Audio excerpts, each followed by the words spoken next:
races were different. That's right.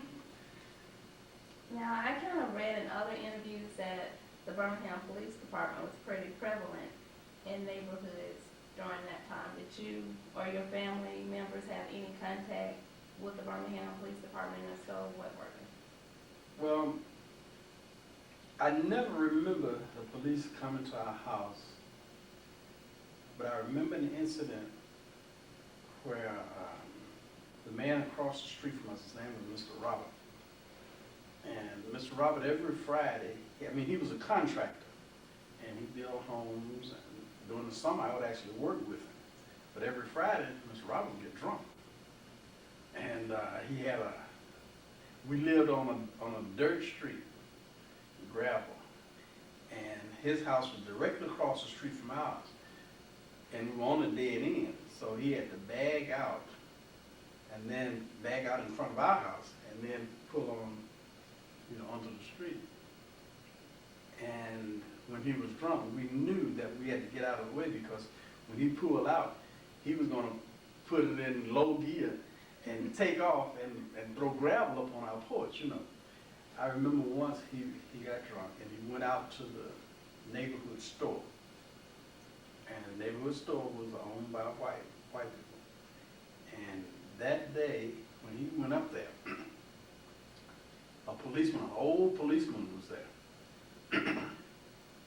And Mr. Roberts said something to the man and took off running. And the old man, he couldn't run as fast as Mr. Robert, although Mr. Robert was drunk. He came out, he had his gun out. And Mr. Robert's wife, and everybody else in the community then sort of were watching, and she went out and begged this policeman, because Mr. Robert was sitting down at the end of the street, cursing the policeman out. And he was telling him everything that he'd ever wanted to tell a white person. And she went out and she pleaded with him not to shoot Mr. Robert. I said that he was drunk, and he didn't, and he allowed him to go in the house and go to bed or whatever, That was an encounter. There was another encounter, but not with the policeman. Really, there was a grocery store in our community. No, two grocery stores, one owned by a white family, the other one owned by an Italian family. That's one who lived in Backwards. And then there was another one that was a service station, and it was owned by they were poor whites. But their son was a policeman, but they were known members of the Klan. And Mama would send me out to get whatever, get a drink or get some washing powder or whatever. And also the mailman would always come there and sit, and that's where he collected the mail from. So one day I went out, I was going to mail a letter, but I didn't have a stamp, so I gave Mr. Peters 3 cents and told him, would you mail this for me? Asked him if he'd mail that for me. He said, well, what do you want me to do? Lick the stamp for you too? So I told him that's okay. So I walked out. And I didn't go back in that store for, I don't know how long, but it seemed like a long time, but he said to my grandmother, yeah, that boy of yours, he think he's something. He don't come back out here anymore. And Mama came and asked me, said, well, what happened? Because I didn't even tell her about it, But I told her, I said, well, I don't have to go out to his store, And I would not go out and be what I consider to be disrespected by him, although I couldn't say anything to him, but I didn't have to go out to his store. So Mama said, well, you're right. And she never did make me go anything, But the police in the neighborhood were treacherous. We had car number 51. And when you saw car number 51 coming, you knew that there was something going on. I remember that they picked up one of my friends. He was older than I was. We used to sort of hang out on the corner at this little delicatessen. And they picked up this buddy of mine. Well, it wasn't a buddy. He was older, but I knew him. He was from the neighborhood. And I don't really remember what had happened, but something had happened. and they put him in the back seat of their car, and in the back seat of the car was a German Shepherd. And, that was not a pretty sight. But policemen were not in our neighborhoods to protect and serve.